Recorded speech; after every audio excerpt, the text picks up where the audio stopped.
इसलिए ये दिमाग में मेरे, चूंकि हर आदमी मैं यहाँ जितने भी आए मैं उनके लिए भी कह देता हूँ, उनके मन में कम ज्यादा जनहित की भावना पहले से ही है, और इस विचारधारा से भी लोग वही जुड़े हैं जिनके मन में कुछ न कुछ करने की इच्छा पहले से थी। अगर मान लो अपन शून्य है, उसको करोड़ों से गुणा कर लेंगे तो शून्य आएगा, लेकिन अगर 10 की घात -10 है, उसको अगर गुणा करते करते वो प्लस में आ जाएगा, एक से बड़ा हो जाएगा। तो इसलिए किसी किसी के दिमाग में, किसी के दिमाग में जैसे कविताएं आती है, जैसे आपके दिमाग में पीके मस्त कवि जी हैं, किसी के दिमाग में कहानीकार होता है, कोई संस्मरण लिखता है, कोई उपन्यासकार होता है, तो ऐसे मेरे दिमाग में विचारधारा का सवाल है। अभी ज्यादा से ज्यादा भला कैसे?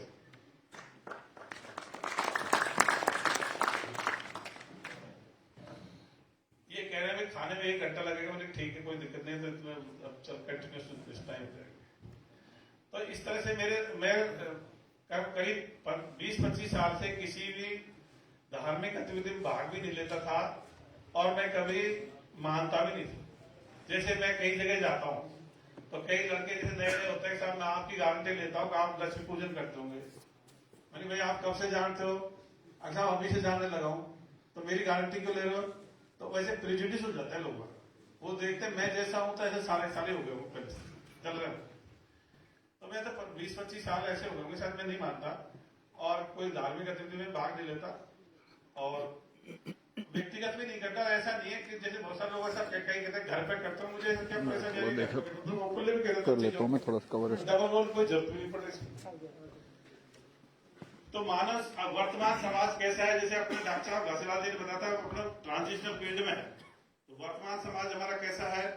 हम अंधविश्वासों में डूबे हुए हैं, जातियों में बटे हुए हैं, धर्मों में बटे हुए हैं, बेईमानी का बोलबाला है, नस्ल भेद भी है, ऐसा है। हमारा लक्ष्य है समाज ऐसा हो, अंधविश्वास मुक्त, वैज्ञानिक दृष्टिकोण, परंपरागत धर्म विहीन, जाति विहीन, नस्लभेद मुक्त, साहसी, शिक्षित, स्वस्थ और उच्च नैतिक मूल्य वाले मानवतावादी विश्व समाज का निर्माण करना अपना प्रमुख लक्ष्य होना चाहिए। लक्ष्य का मतलब जैसे अपन सभी समझते हैं, पर मैं थोड़ा सा एलिब्रेट कर देता हूँ।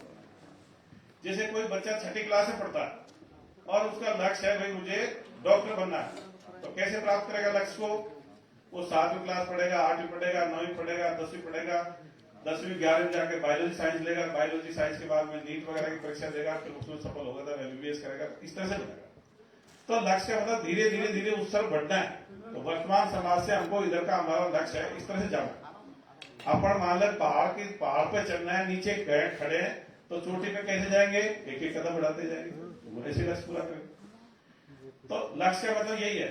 तो अब इसमें मैं बिंदुवार थोड़ा सा बता देता हूं। पहला बिंदु है अंधविश्वास मुक्त। अब ये तो हर कोई कहेगा कि साहब अंधविश्वास खत्म होने चाहिए। अब क्यों होने चाहिए? क्योंकि अंधविश्वास वो सारी झूठी बातें और मान्यताएं हैं जिनका कोई अस्तित्व नहीं है। अब जिन चीजों का कोई अस्तित्व नहीं हो उसमें हमारे क्यों तो पैसे खराब हो, क्यों हमारे संसाधन लगे हैं, क्यों हमारा समय नष्ट हो।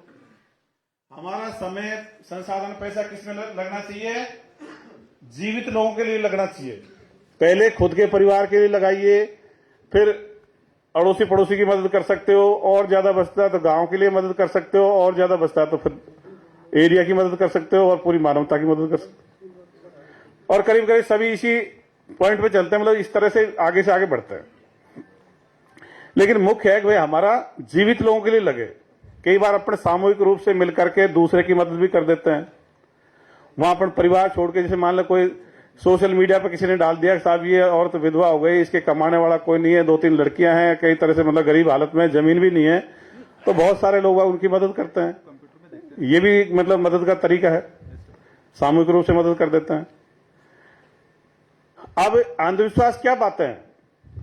तो ये विचारधारा पूरी गहराई में गई है, और ये विचारधारा कहती है अगर जितने भी काल्पनिक बातें या मान्यताएं, वो सबकी सभी अंधविश्वास है। इस विचारधारा के तहत ईश्वर, अल्लाह, गॉड, वाहेगुरु, देवी देवता, भूत प्रेत, जिन्न, कच्चे कलवे, डाकण, स्वर्ग नरक, आत्मा परमात्मा, शुभ अशुभ, पवित्र अपवित्र, अवतार पैगंबर, मोक्ष, न्याय दिवस, शुभ मुहूर्त, जितने काल्पनिक बातें हैं ये सबकी सभी अंधविश्वास है। ऐसा कुछ भी नहीं है। ये मतलब हालांकि वर्षों से चला आ रहा है, लेकिन इनके पीछे कोई साइंटिफिक रीजन नहीं, इसलिए सबकी सभी अंधविश्वास है। इसी तरह से ये विचारधारा ये भी कहती है, अब जितने भी हमारे पूर्वज गुजर गए, ए से लेके जेड तक, चाहे वो सामान्य पुरुष रहा हो, चाहे महापुरुष रहा हो, चाहे सामान्य महिला रही हो, चाहे महामहिला रही हो, हम सबका ही मन से सम्मान करते हैं। लेकिन कुछ एक लोगों को एक्स्ट्रा तवज्जो इसलिए नहीं देते कि फिर हमारे गुजरे हुए पूर्वजों में भेदभाव हो जाता है। हम पूर्वजों में भेदभाव नहीं करना चाहते, क्योंकि मुझे तो ऐसा लगता है कि आपके दादाजी भी उतने इंपॉर्टेंट हैं जितना कोई महापुरुष रहा होगा।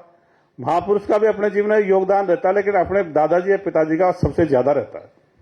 तो बहुत सारे लोग महापुरुष तक ही सीमित रह जाते हैं, अपने परिवार को नहीं करते। तो इसलिए अपन ने ये किया, अगर सबका ही मन से सम्मान है, और सम्मान का तरीका क्या है, किसी के लिए अपमानजनक शब्द नहीं बोला, वही सम्मान है। उसके लिए भी अतिरिक्त कुछ करने की जरूरत नहीं है, सामान्य व्यवहार ही सम्मानजनक व्यवहार है। अब इसी विचारधारा के तहत कुछ चीजें और थोड़ी सी बता देता हूं। जैसे कई लोग सोचते हैं अपने गांव में सब देवता भरते हैं, लोग शरीर लाते हैं, सब उनको श्याणा बोलते हैं, कोई भोपा बोलते हैं, कोई और कुछ बोलते हैं। तो ये विचारधारा कहती है, ये हकीकत भी है कि इनके कुछ भी नहीं बढ़ता, ये अकेले में प्रैक्टिस कर लेते हैं, और जब वहां बाजा वाजा बजता है तो उसी तरह का इनको मतलब शरीर का स्वांग रच लेते हैं, उसी तरह से बोलते हैं, और शारीरिक वो समायोजन उसी तरह कर लेता है। जैसे डीजे बजता है तो अपन में से भी बहुत से लोगों का डांस करने का मन करता है, तो उसी तरह से उसका भी जो उसका बाजा बजता है तो उसको भी फिर तान आ जाती है और वो शरीर लाने लग जाता है, लेकिन आता कुछ नहीं है।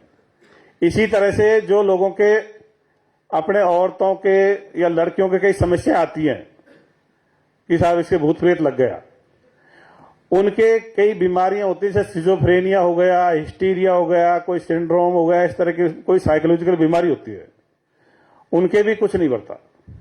लेकिन इस आधार पर जो इलाज कराने के नाम पर बहुत सारे लोग ठग लेते हैं। मैं आपको ठगी के एक दो किस्से बताता हूं, कैसे ठगते हैं, कैसे बेवकूफ बनाते। ये 3 साल पहले की घटना है चौमू की। चौमू साइड में एक आदमी बीमार पड़ा एक गांव में, तो यूपी से श्याणा लेके आए, श्याणा तांत्रिक, और वो बोला अगर भाई तुम्हारे घर में गड़बड़ है, इस घर में, इस घर को खाली करो। तो पक्का घर खाली करा दिया। तो बोले हम क्या करें, तो बड़ा सा बाड़ा था, तो कह दिया तुम उधर छत पर तार लो। तो और श्याणे ने कहा भाई मैं रहूंगा इस घर में, और मैं तुम्हारे लिए तांत्रिक क्रिया किया करूंगा जब तुम्हारे अच्छे दिन आएंगे। और उनके एक लड़की थी जवान सी, 15-16 साल की, उसके लिए बोला कि भाई ये लड़की घर में आया करेगी, साफ सफाई किया करेगी, यही घर में खाना बनाएगी। ऐसा ही चलता रहा 5-7 महीने, और बाद में पता लगा अब वो लड़की प्रेग्नेंट हो गई। फिर वो लड़की प्रेग्नेंट हुई तो उसको पूछा गया घर वालों ने, तो फिर उसने बताया था भाई ये श्याणा भोपे मेरे साथ घर में ऐसी हरकत करता है। हालांकि उसने एक चीज और बताई थी, कोई उसका दूसरा प्रेमी था, उसकी भी बारे में बात बताई। फिर वो बलात्कार का मुकदमा दर्ज हुआ और उस श्याणे भोपे को जेल भेजा। एक मेरठ साइड की घटना है यूपी की, एक 18-20 साल की लड़की बीमार पड़ी, तो वो तांत्रिक के पास गए। तो तांत्रिक ने कहा भाई इस लड़की को मैं सही तो कर दूंगा, पर मैं छोटी वाली लड़की के साथ में तांत्रिक क्रिया करूंगा अलग से दूसरे कमरे में। तुम बड़ी वाली लड़की को लेकर दूसरे कमरे में रहना, और मैं इस कमरे को दूसरे कमरे में लेकर इसके साथ तांत्रिक क्रिया करूंगा। और एक चीज का ध्यान रखना कि जब ये छोटी वाली लड़की रोए तो समझ लेना कि भाई बड़ी वाली का भूत उतर रहा है। तो ऐसे कैसे ही घटना घटी, छोटी वाली लड़की रोई, चिल्लाई, घर वाले कहेंगे हाँ अब उतर रहा भाई इसका भूत। बाद में जाकर के आधे घंटे बाद में जो लड़की शांत पड़ गई, जब घर वालों ने जाके देखा तो पता लगा कि वो तांत्रिक लड़की के साथ में बलात्कार कर गया था। लड़की लहूलुहान हाथ में पड़ी थी, और उसका बलात्कार का मुकदमा दर्ज हुआ। तो इस तरह से श्याणे भोपे तांत्रिक ठग लेते हैं। तो मैं ये मानता हूं किसी के घर में कोई समस्या आए तो बराबर वालों से सलाह मशवरा ले लो, बीमार पड़े तो डॉक्टर वगैरह को दिखाओ, इसकी जरूरत नहीं है। अब ये देवता कैसे भरते हैं, मैं एक उदाहरण से बताता हूं, रियल घटना। ये शरीर में देवता भरते हैं ना श्याणे भोपे के, तो उसका भी मैं बता देता हूं। 12 जिले की बात है, मेरी वहां पोस्टिंग थी। एक काला गोरा भैरू का मंदिर था, तो उसमें क्या थे, एससी वर्ग वालों को चढ़ने नहीं देते। शेयर करना, सभी लोग शेयर जरूर करना। चला गया तो उसका जो वो था पुजारा, उसने उसके साथ मारपीट करके धक्का मुक्की करके भगा दिया। अब वो पुलिस तक शिकायत आई, कोई जागरूक आदमी था, उसने एसपी तक भी मतलब शिकायत कर दी। मैं वहां पर गया, थानेदार जी साथ में थे, और उन्होंने दो तीन दिन का हमको अल्टीमेटम दिया था भी, जैसे 17 जून की घटना थी, 20 जून को हम इस मंदिर में घुसेंगे, मतलब इस तरह से अल्टीमेटम दिया था। तो 19 तारीख को हम वहां गए तो 1500 आदमी 10-20 गांव के इकट्ठे हो गए। थानेदार जी थे, मैं था, 5-7 सिपाही थे, और पता हो क्या कर रहे थे?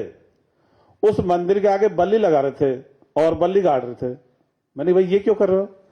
कि साहब आज से हम ये नियम बना रहे हैं कि आज से हम भी नहीं जाएंगे आगे, कोई और भी नहीं जाएगा। मैंने यार उनको रोकने के लिए तुम दूसरे नियम जरूर बना सकते हो, मतलब उसको समानता लाने का प्रयास नहीं कर रहे, उल्टा मतलब उसको रोकने के लिए तरह तरह के नाटक रच रहे हो।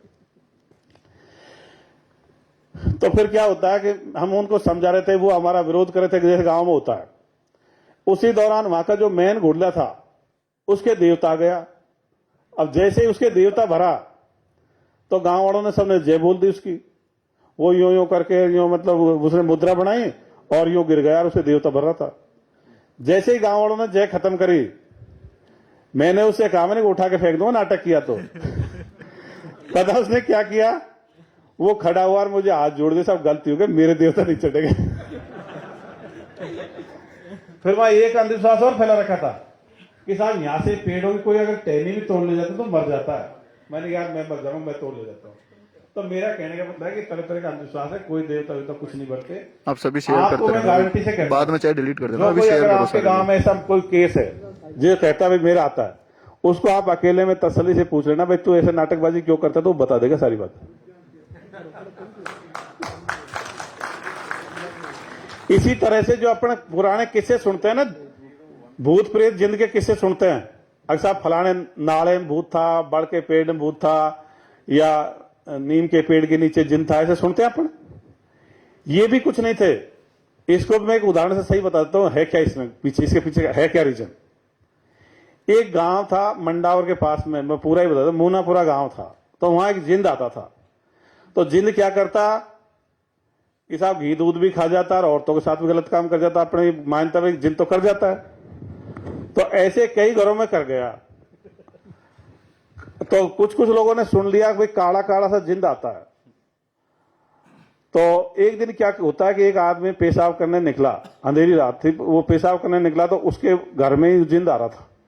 वो थोड़ा हिम्मत वाला था, हेल्दी आदमी था। तो वो क्या हुआ, उसने देखा भाई मैं तो मेरी पत्नी के पास नहीं आने दूंगा जिंद को। तो वो घर के आगे गेट के आगे लठ ले खड़ा हुआ।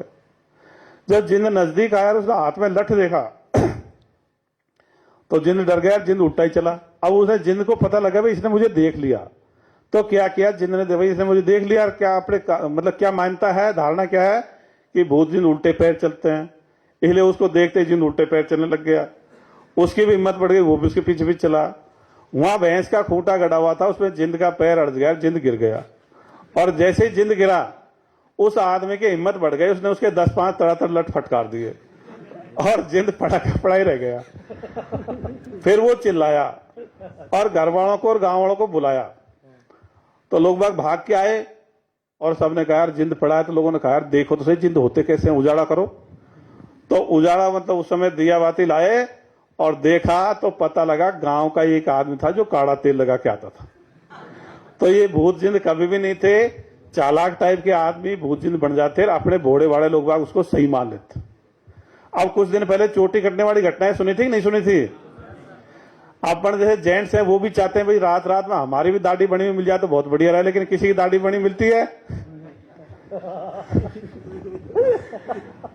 तो उसमें फिर पुलिस के पास बहुत सारी सूचना आई। तो या तो खुद औरत ने या लड़की ने चोटी काटी थी या कोई दूसरे ने काट दी, लेकिन ऑटोमेटिक बाल कभी भी नहीं कट सकते।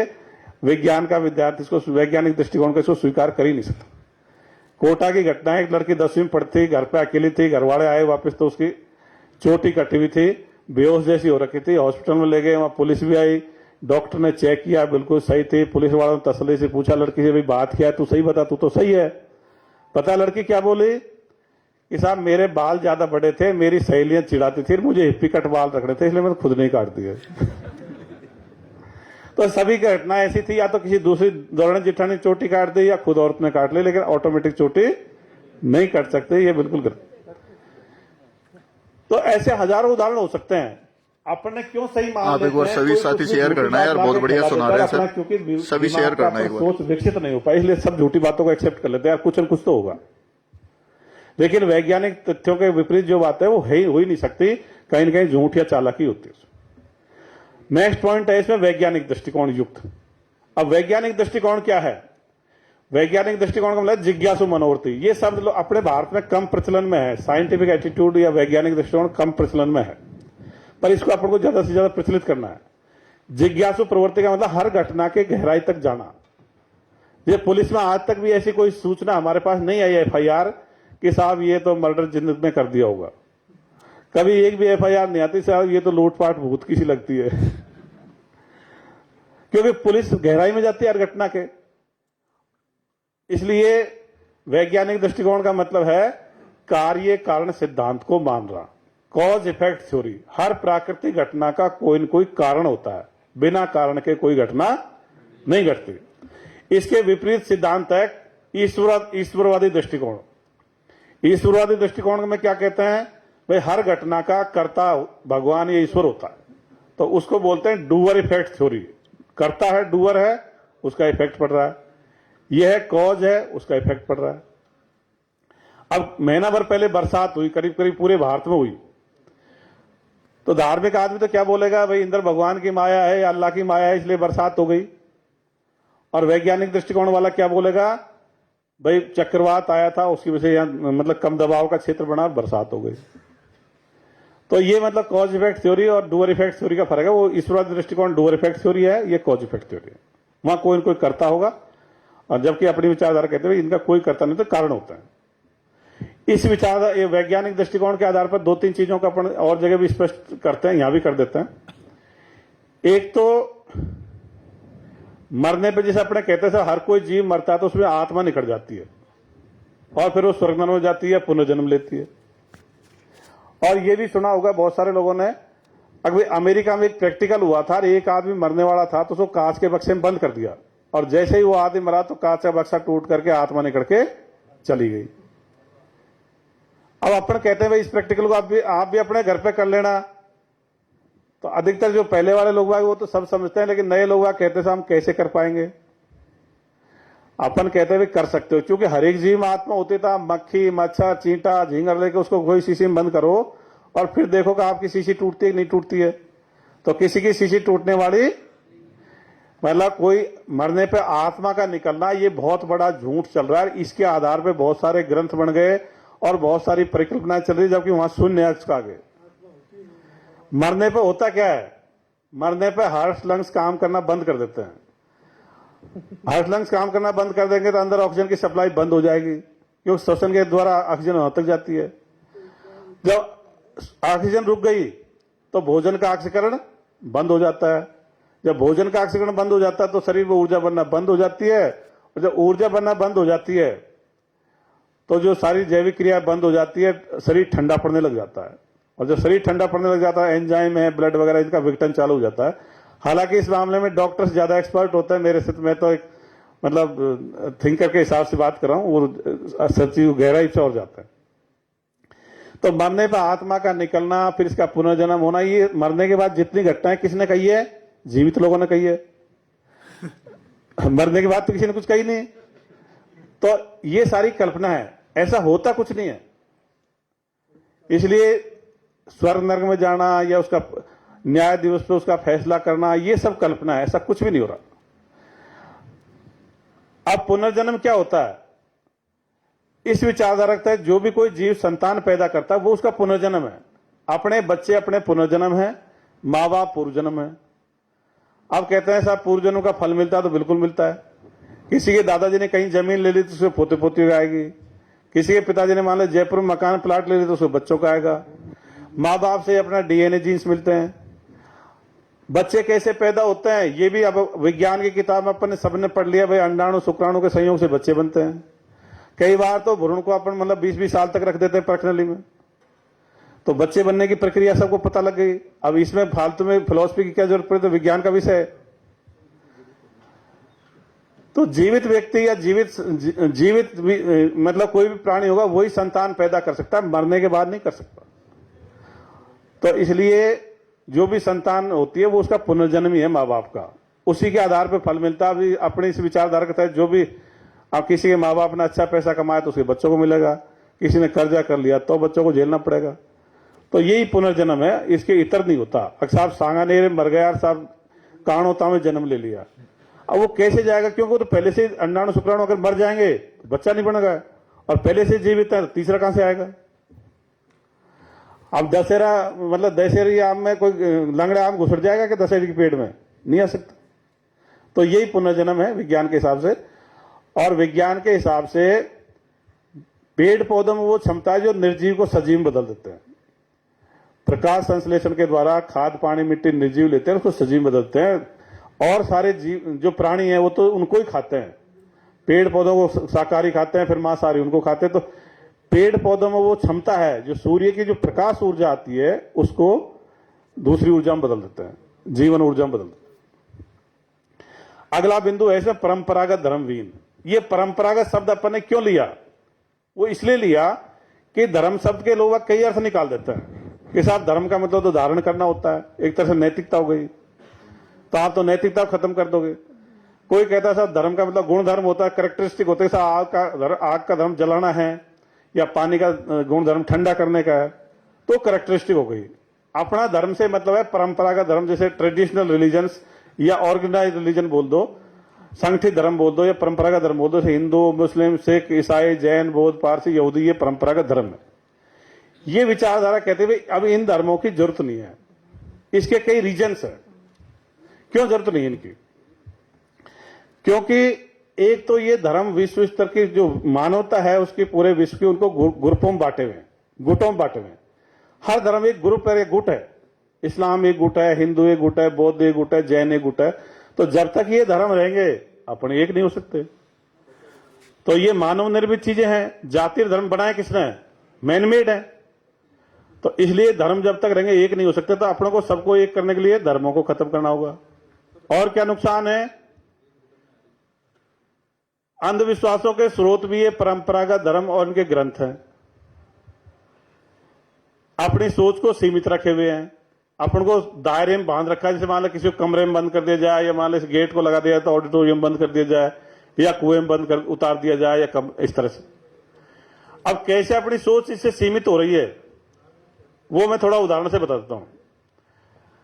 जैसे बहुत सारे नए हैं इसलिए उनसे पूछ लेता हूं, भाई आदमी का शरीर कितने तत्वों से मिलकर बना है? 5 कौन कौन से? कौन कौन से? बैठो। अच्छा, देखिए अपन सब विज्ञान के विद्यार्थी हैं। तत्व कौन कौन से हैं? हीलियम नहीं, hydrogen, helium, lithium, boron, carbon, nitrogen, oxygen, ये तत्व हैं। पानी तत्व है कि यौगिक है? हवा तत्व है कि मिश्रण है? मिश्रण है। नाइट्रोजन ऑक्सीजन कार्बन डाइऑक्साइड का मिश्रण है। अग्नि है जो ऊर्जा है, तत्व है, ऊष्मा ऊर्जा है। लेकिन पढ़े लिखे सबने अपने विज्ञान पढ़ा है, लेकिन विज्ञान की तरफ अपना ध्यान नहीं गया, अपना वो धर्म ग्रंथ में जाके जुड़ गया एंटीना। तो धार्मिक आदमी क्या है कि वर्तमान की पढ़ाई को नहीं जोड़ करके वहां जुड़ता है। तो ये मतलब इनसे अपनी सोच कैद हो रखी है। जैसे मुसलमान होंगे उनकी सोच का दायरा कुरान बन गया, कुरान से बाहर नहीं सोच सकते। हिंदू होंगे तो हिंदू ग्रंथ हो गए, रामायण महाभारत गीता वेद वगैरह। अगर क्रिश्चियन होंगे तो बाइबल के बाहर नहीं सोचेंगे। अगर बौद्ध होंगे तो त्रिपिटक या बुद्ध के बाहर नहीं सोचेंगे। मतलब दायरे में बन जाता है इसमें, उसके बाहर नहीं सोच पाता। जो एक्स्ट्रा ज्ञान आया ना उसको स्वीकार नहीं करता है धर्म वाले। वो तो कहता है हमारा ग्रंथ में लिख दिया ना वही सही है, उसके बाद तो ज्ञान आना नहीं चाहिए था। तो एक तरह से मतलब ये अपनी सोच को बांध देते हैं, अनलिमिटेड नहीं सोचने देते अपन को। अंधविश्वासों के स्रोत कैसे हैं? जैसे अपने पहले बहुत सारे पढ़ते साहब, बिजली गिरती है धरती पे तो कहते हैं कंस के वंश पे गिरती है, जबकि ये तो विद्युत की घटना है। इसी तरह से धरती है जो पहले कहते साहब गाय के सींग पे या शेषनाग पे, जबकि ऐसा पता लगा भाई ऐसा कुछ नहीं है, तो गुरुत्वाकर्षण बल से घूम रही है। अब आपको बाइबल का और कुरान का अंधविश्वास बताता हूं। आपने क्या लोग जिज्ञासु नहीं है तो उसको कम पढ़ते हैं, दूसरे के बारे में जानने के लिए प्रयास नहीं करते है क्या इसमें। तो बाइबल में लिख रखा है, कुरान ने मान रखा कि भाई गॉड ने या अल्लाह ने सृष्टि की रचना 6 दिन में करी थी और 7वें दिन आराम किया था।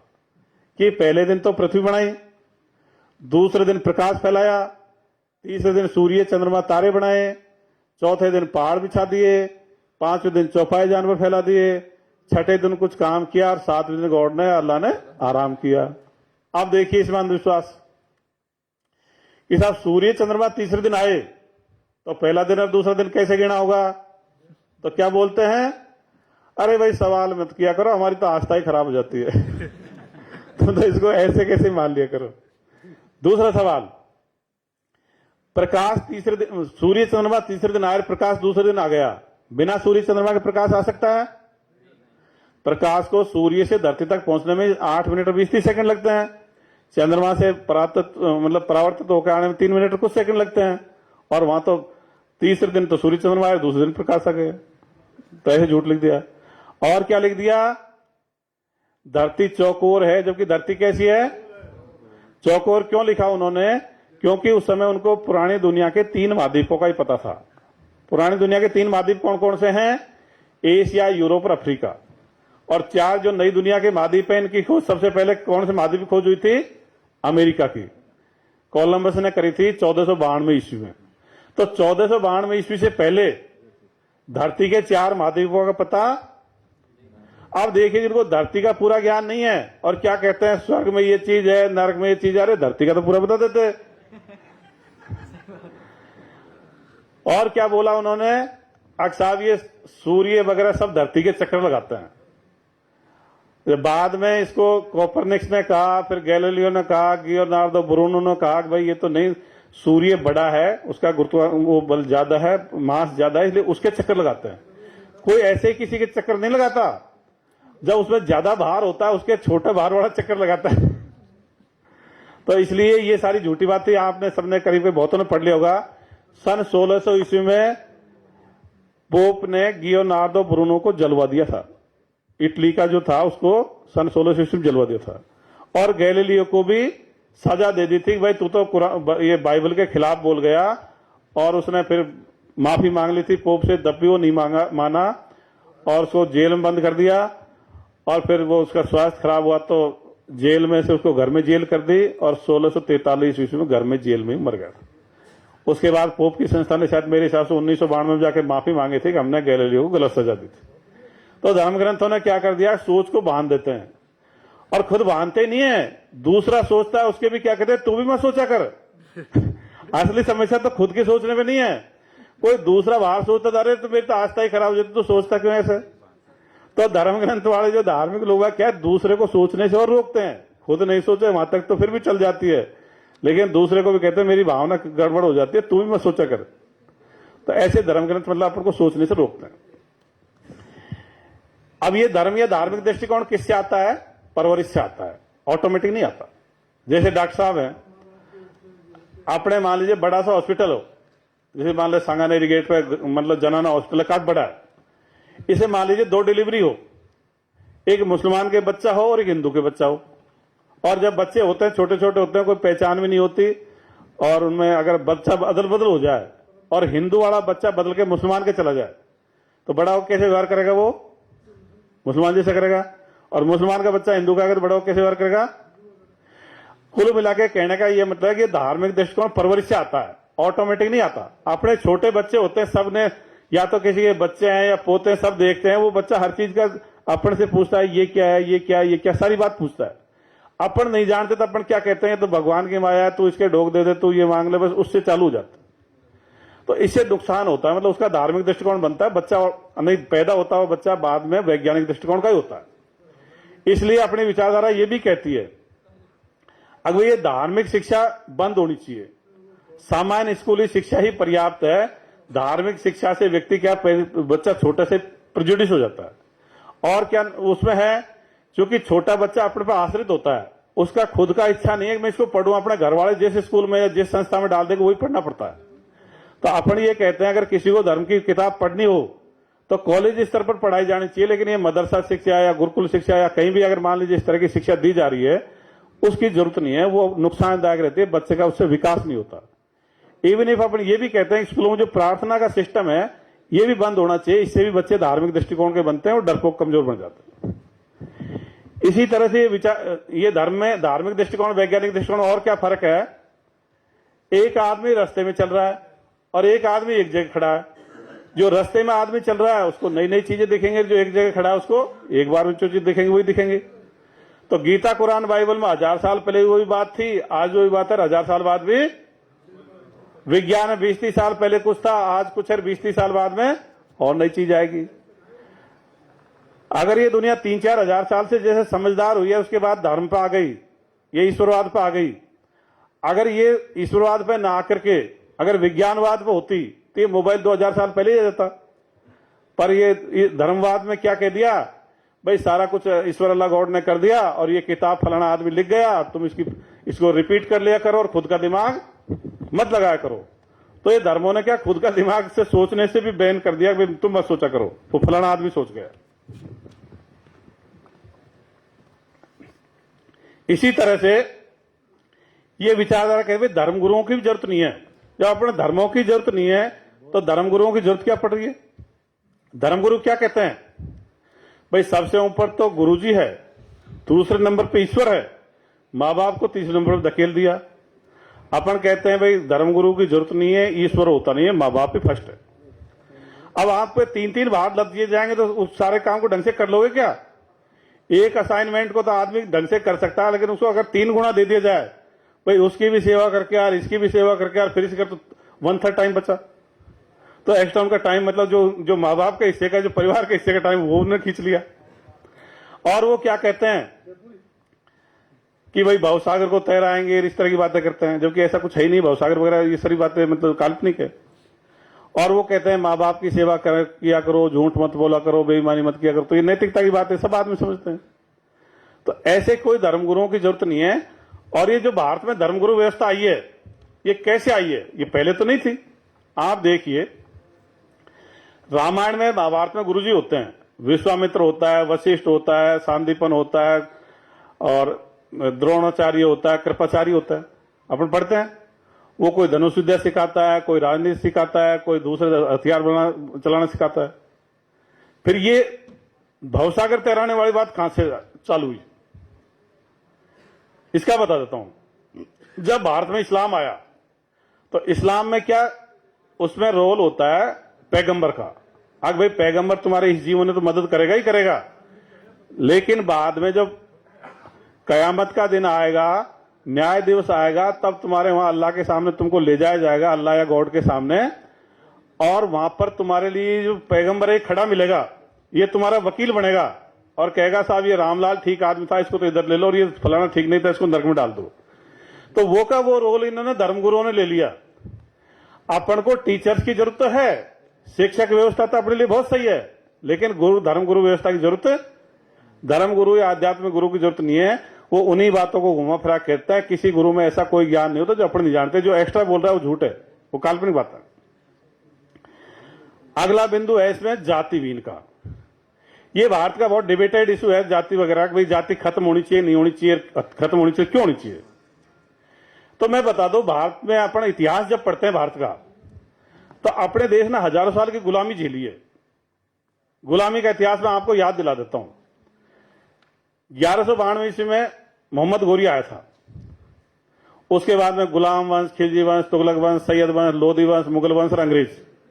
और अंग्रेज भी 1947 में कोई युद्ध में हार के नहीं गए, समझौते के तहत गए, हालांकि काफी आंदोलन भी चला था। तो अब अपन को सोचने के लिए मजबूर हो जाते हैं कि यार अपनी जनसंख्या उस समय 15-20 करोड़ हुआ करती, अपन इतने गुलाम रहे क्यों। इतना गुलामी का इतिहास शायद किसी देश का रहा हो। उसके मुख्य कारण क्या थे। एक तो अपन अंधविश्वासों में डूबे रहते, एक्स्ट्रा सोच ही नहीं पाते, पुराने हथियार, पुरानी रणनीति, उसके आगे सोचा ही नहीं कभी। दूसरा क्या, जातियों में बटे रहे। तो शासक किसी जाति का होता तो सारी जाति उसके विपरीत होती, क्योंकि शासक एक ही जाति का हो सकता है, जातियों में बटे। तो इस जातियों में बटे रहने से अपने में कभी एकता नहीं आ पाई, क्योंकि कभी भी एक जाति का शासक मतलब दूसरे कहते हैं बड़े से फंद घटा था अपना। तो इसने एक तो जातिगत व्यवस्था अपन को एक नहीं होने दिया। और अब वर्तमान में क्यों खत्म होनी चाहिए और क्या ऐसी परिस्थिति अराइज हो गई, तो अब मैं बता दूं क्या परिस्थिति है। एक तो अपनी शिक्षा व्यवस्था अपन को एक कर रही है, क्योंकि अपने सब जाति धर्म के बच्चे एक साथ स्कूल कॉलेज में पढ़ रहे हैं। अपनी प्रशासनिक व्यवस्था अपन को एक कर रही है, सब जाति धर्म के अपने अधिकारी कर्मचारी हैं, वो साथ साथ घुलने मिल रहे हैं। अपनी प्रजातांत्रिक व्यवस्था एक कर रही है, अपने नेता वगैरह सब जाति धर्म के हैं। अपने परिवहन के साधन अपन को एक कर रहे हैं कि भाई अपन सभी एक साथ चलते फिरते हैं, उसमें कम्युनिकेशन के साधन अपन को एक साथ जोड़ रहे हैं। और विश्व स्तर का ज्ञान अपन को हो गया, अपन टीवी पे रेडियो पे पढ़ देखते हैं, सुनते हैं, सोशल मीडिया पे देखते हैं कि भाई विश्व में ऐसी व्यवस्था कहीं पर भी नहीं है। और एक विज्ञान का भी नॉलेज हो गया, विज्ञान में ये पता लग गया कि भाई किसी भी जाति का कोई अलग ग्रुप नहीं है, सब इनका एक जाति का ए ग्रुप है, दूसरी का बी ग्रुप है, तीसरी का सी ग्रुप है, ऐसा भी कुछ नहीं। और इसमें अपना अस्तित्व भी खत्म नहीं हो रहा। मान लीजिए अपन लड़का या लड़की दूसरी जाति की ले आए, तो अपने बच्चे का डीएनए तो जा ही रहा है नेक्स्ट पीढ़ी में, चाहे अपनी लड़की हो चाहे लड़का हो, उसका डीएनए तो जा ही रहा है। तो संयोग अगर दूसरी जाति किसी हो रहा है तो अपने डीएनए को तो कोई खतरा है नहीं, इसलिए डीएनए में कोई फर्क नहीं आ रहा। इसलिए अब सारे जब अपन को घुलने मिलने के सारे मौके आए तो अपन को धीरे धीरे जातिगत व्यवस्था को खत्म करना चाहिए। अब जैसे अपने साथी कह रहे थे, अब भाई शुरुआत में जैसे अब इंट्रोडक्शन हो रहा था, उनका कहना एक तरह से ये ठीक था, क्योंकि अपन को ये तो पता लगे भाई सभी तरह के लोग बाग आए, नहीं तो न्यूज लगे हो सकता है एक जाति के इकट्ठे हो गए। और वर्तमान में अपन ने वो अचीव भी नहीं किया। तो वर्तमान व्यवस्था तो ये है, लेकिन अपना मकसद क्या है कि भाई धीरे धीरे उधर बढ़ो। तो जैसे इसको तरीका क्या है, मान लिया आमतौर पर सरनेम नहीं लगाने से बहुत सारे लोग बहुत मतलब कंफ्यूजन में रहते हैं, आपको समानता का व्यवहार करते नहीं। तो अन्यथा तो अगर मान लो आपके साथ किसी का कोई किसी जाति विशेष से किसी के मन में खुन्नस है तो आपसे पाल लेगा। अच्छा, एक जाति में लाखों करोड़ों आदमी होते हैं तो सब तरह के होते हैं, ऐसा भी नहीं होता सब एक जाति के ऐसे होते हैं। तो इसलिए बहुत सारे लोग क्या अपने को व्यवहार को अपन ने साधारणीकरण कर लिया।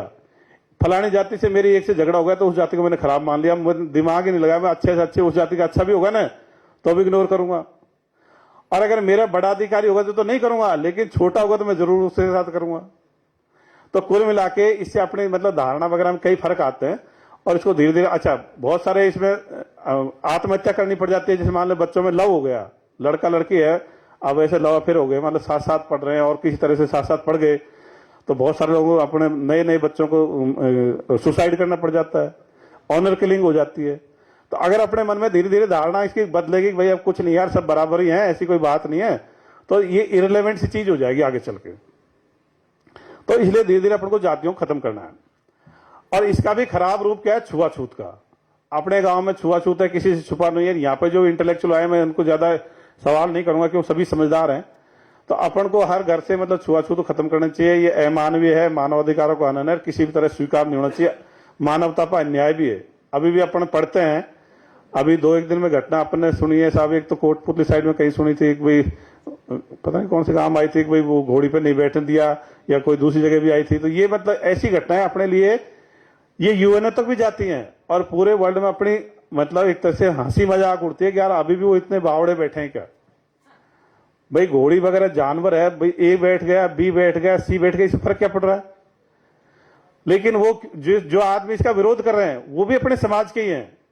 अपन उनसे व्यक्तिगत रूप से नहीं है, लेकिन अपन उसको भाई उनकी धारणा बदलने की जरूरत है। कानून को अपना काम तो कर ही रहा है खैर कानून तो, पर अपन जो समाज में से बदलेंगे वो उसका ज्यादा प्रभाव पड़ेगा।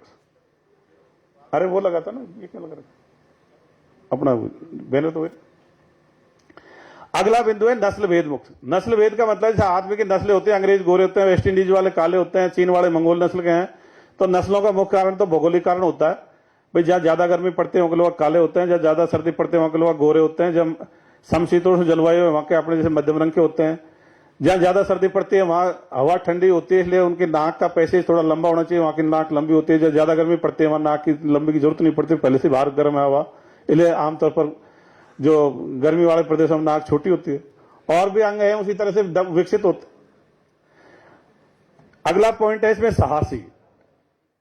तो अपने क्या बचपन से ही बच्चों को डरपोक कमजोर बनाते हैं। अपने बच्चों को कभी भूत से डराएंगे, जिन से डराएंगे, पुलिस से डराएंगे, कभी कभी तो हाबू से डराते जो होता ही नहीं है। और बड़े वालों का आबू ईश्वर अल्लाह गॉड भगवान देवी देवता बड़े वालों का आबू है वो भी नहीं होते। अच्छा, ये साहस की जरूरत क्यों पड़ती है? अपन को छुआछूत मिटाने के लिए साहस की जरूरत पड़ेगी, आपको अंधविश्वास छोड़ने के लिए साहस की जरूरत पड़ेगी, और नेतृत्व करने के लिए भी साहस की जरूरत पड़ती है। अन्यथा तो जो नेतृत्व नहीं कर पाता, आप लोग एक बार सभी शेयर करना यार, वो पद तो ले लेगा, सभी लोग शेयर करना, काफी अच्छा टॉपिक चल रहा है। आपको एक उदाहरण से बताता हूँ। मान लो पुलिस में 2 एसपी रहे, एक एसपी तो कोई जिले में मजबूत रहा तो उठा के बदमाशों को सबको उठा के बंद कर देगा, और दूसरा एसपी ऐसा रहा जो डरपोक कमजोर है। जब डरपोक कमजोर एसपी होगा तो जिले में बदमाशी बढ़ जाएगी। तब उसे डीजी राजस्थान पूछता है, भाई तेरे जिले में बदमाशी क्यों बढ़ रही है? तो डरपोक कमजोर एसपी के जवाब क्या होते हैं मैं आपको बता दूं पुलिस के हिसाब से। वो क्या कहते हैं, अरे साहब वहां की तो सारी जनता ही झूठी है। क्या बोलेगा? सारी जनता ही झूठी है। तो डीजी सोचता है कि दूसरी जनता लाके बसाऊं तेरे चक्कर में या क्या बोलेगा कि साहब वहां तो नेतागिरी बहुत है। तो क्या सब नेताओं से कहते भाई खाली कर जाओ, इसको एसपी करनी है तुम्हारे जिले में साल 2 साल के लिए, तो बाहर चल जाओ? या क्या बोलेगा, अरे साहब वहां तो स्टाफ ही कंडम है, तो क्या दूसरा भर्ती करे तेरे चक्कर में? और वो बदमाशों के पीछे कोई थानेदार पीछा करेगा तो क्या कहेगा, अरे तुम कुछ मत किया करो, मेरी नौकरी खराब हो जाएगी। उसके दिमाग क्या चलता रहता है, ये बदमाश तो फलाना एमएलए के नजदीक है, क्या पता मुझे हटवा देगा। तो वो नहीं तो खुद कुछ करेगा, नीचे वालों को भी कुछ नहीं करने देगा। जो सबसे बड़ा जो फर्क आता है, एक जिले में मतलब 1000 पुलिस वाले हैं, वो हजारों का मनोबल और गिरा देता है। खुद का मनोबल तो कमजोर है ही है, हजारों को भी 2-4 घटनाओं में ये मत करो वो मत करो तो सारे वो बात फैल जाती है, यार ऐसा इस तरह का भाई कुछ मत किया करो, तुम तो अपनी अपनी नौकरी पका लो। तो नेतृत्व करने के लिए भी साहस की जरूरत पड़ती है। अपन को कोई धंधा बिजनेस खोलने के लिए भी साहस की जरूरत पड़ती है। तो आपस में भी कभी कोई बात हो तो अपन को आपस में हौसला बढ़ाना चाहिए, अपने छोटे बच्चों का भी हौसला बढ़ाना चाहिए। अपने देश में साहस की बहुत ज्यादा कमी है, अपन बहुत मतलब अपनी परवरिश उस ढंग से होती है, डर को कमजोर हो जाता है।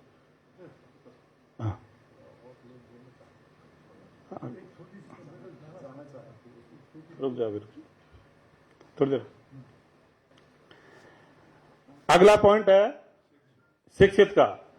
शिक्षा के बारे में एक दूसरे को बताने की जरूरत नहीं है भाई, इसमें अपना आदमी आश्रित नहीं रहता, खुद इंडिपेंडेंट हो जाता है, नया नया ज्ञान कुछ वो किताब पढ़ सकता है, नौकरी में भी काम आती है शिक्षा, ज्ञान बढ़ाने में काम आती है, विश्व स्तर की नॉलेज बढ़ जाती है, तरह तरह की नॉलेज, विज्ञान की, भूगोल की, सब तरह की नॉलेज होती है शिक्षा में, इसलिए शिक्षित होना जरूरी है। और अपन तो यही कहते हैं भाई हर बच्चे को कॉलेज तक पढ़ाना ही चाहिए। अगला बिंदु है स्वास्थ्य का। एक बार सभी शेयर करना, सियाम दुर्गापुरा जो एग्रीकल्चर का इंस्टीट्यूट है वहाँ पे ये कार्यक्रम चल रहा है, सियाम दुर्गापुरा के ऑडिटोरियम में। अपने ज्यादा से ज्यादा जो समस्या आ रही है, अपने क्या खेल कूदों की कमी क्या आ रही है। अपने खेल कूदों का आयोजन अपन कम कर रहे हैं। अपने देखते हैं पड़ोस में हरियाणा है, वहां के बच्चे तो ओलंपिक तक जा रहे हैं और अपने बच्चे यहीं रह रहे हैं। उसका कारण क्या है, अपन ज्यादा धार्मिक अंधविश्वासों में घुसड़ गए। तो अपने धार्मिक प्रोग्राम चलते रहते हैं, तो उसमें टाइम भी पास हो जाता है, पैसे भी लग जाते हैं, थोड़ा बहुत मनोरंजन भी हो जाता है, तो इधर ध्यान नहीं जा रहा। तो मैं यही चाहूंगा अपनी जो विचारधारा के लोग बाग हैं वो खेल कूदों को ज्यादा से ज्यादा बढ़ावा दें। हर जिला स्तर पर जैसे मान लो मैराथन वगैरह तरह तरह के आयोजन वगैरह हो, तो ये अपने लिए ज्यादा ठीक रहेगा। इसके लिए चंदा भी इकट्ठा करना पड़े तो करो, तहसील स्तर पे, गांव स्तर पे, पंचायत स्तर पे, जिला स्तर पे। ये अपने को शांतिपूर्ण सहअस्तित्व के लिए जो समझौते किए जाते हैं कमेंट करते रहे, उनकी पालना करना ही नैतिकता है। ज्यादातर लोगों तक। अब जैसे मान लीजिए 5 बच्चे क्रिकेट खेल रहे हैं और वो तय कर लेते हैं भाई हर बच्चा 2-2। अब जब 5 तो शांतिपूर्ण सहअस्तित्व के लिए ये नैतिकता की पक्षी बात है। अब मान लीजिए कोई एक्सीडेंट शुदा पड़ा आदमी, उसको हॉस्पिटल तक पहुंचाना है, तो नैतिकता की बात है, पहुंचा दीजिए। बहुत सारे लोग क्या कहते हैं साहब धर्म से नैतिकता सीखते हैं, तो मैं धार्मिकता में नैतिकता में फर्क बता देता हूं। धार्मिकता क्या है, पूजा पाठ प्रार्थना करना, धार्मिक स्थलों का निर्माण करना, धार्मिक आयोजन करना, धार्मिक यात्रा करना, ये धार्मिकता है। नैतिकता क्या है, किसी को ब्लड की जरूरत पड़ी ब्लड दे दिया, किसी को और कोई मदद की जरूरत, रास्ते में खड़ा है रात में 12 बज रहे हैं, कोई गाड़ी आपके पास है उसमें एक सीट खाली रही, एक आदमी खड़ा है तो उसको उसके वहां तक रास्ते में चल रहा है तो पहुंचा देना। तो नैतिकता वाली बात है, सामान्य समझ की बात है। इसके लिए कोई ग्रंथ पढ़ने की जरूरत नहीं है, उसकी जगह अपन को रख के देखेंगे तो अपने समझ आ जाएगी। तो इससे जो समाज बनेगा वो विज्ञानवाद पे होगा और नैतिकता पे होगा। नैतिकता तो अपन को एक जगह एकजुट रखने के लिए है और विज्ञानवाद प्रगति के लिए है। अगर ये पूरी दुनिया वर्ल्ड की अगर दुनिया विज्ञानवाद पर आ जाए तो सृष्टि ब्रह्मांड के जितने भेद खुले जल्दी खुल जाएंगे। सृष्टि और ब्रह्मांड के जितने भेद खुले विज्ञान से खुले, अंतिम भेद विज्ञान से खुलेगा। अब एक बैनर है, मैं वो दिखा देता हूं। बैनर दिखा दो, पहले तो पेड़ वाला दिखा दो। नमस्ते, वो पेड़ दिखा दो। हाँ, अंधविश्वास रूपी पेड़।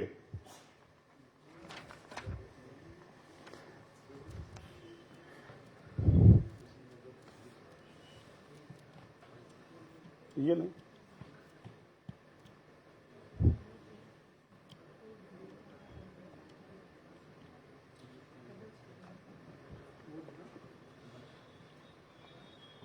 क्या हुआ?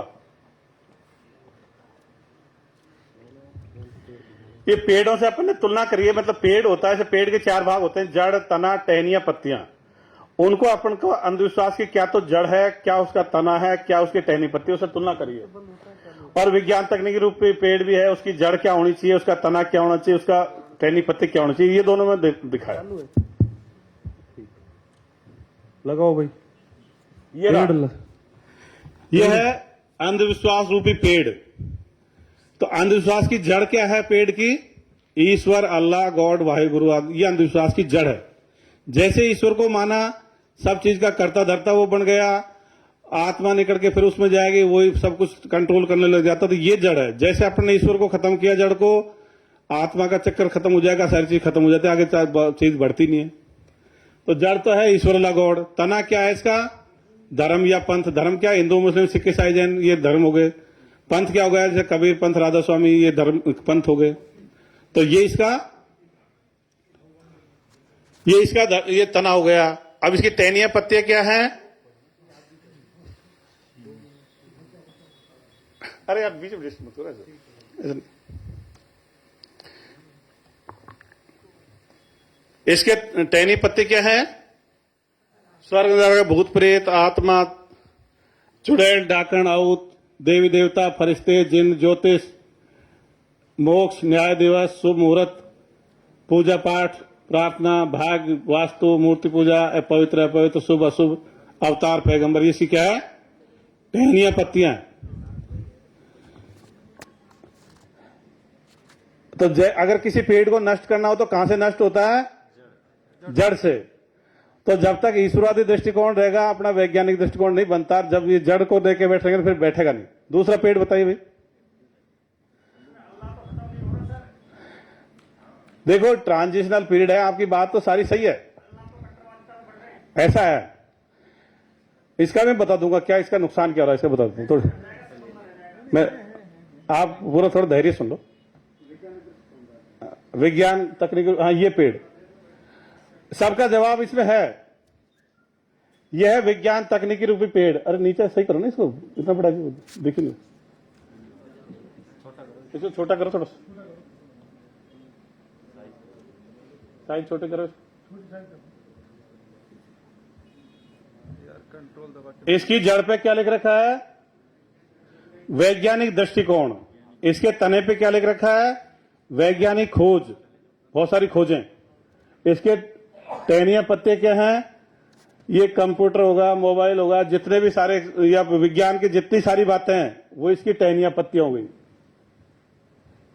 तो यह विज्ञान तकनीकी रूप पेड़। अपने क्या है? जड़ तो वो वाली लेके बैठे, जड़ और तना तो दूसरा वाला है।